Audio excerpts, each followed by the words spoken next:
murakaza neza kuri channel yacu.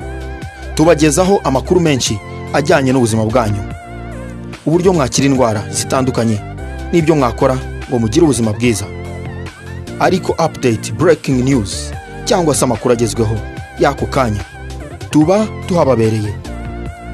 Bantu banjye rero nimukibagirwa gukora subscribe, amakuru nkaya ntakabacike. Reka rero twinjire mu nkuru yacu ku buryo burambuye. Umuntu wa kabiri mu Rwanda yishwe na coronavirus.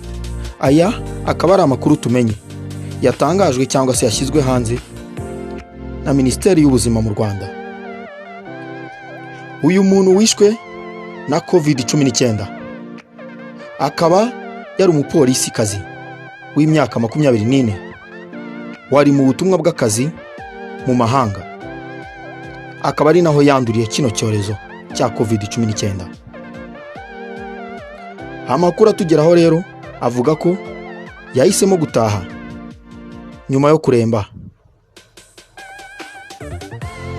Yitaweho n'abaganga nk'uko basanzwe bita ku bandi barwayi ba COVID-19 mu Rwanda, ariko biranga aza gushira mu mwuka ku itariki ya 2 z'ukwa gatandatu, kuko byagaragaye ko yari yarashegeshwe na kino cyorezo.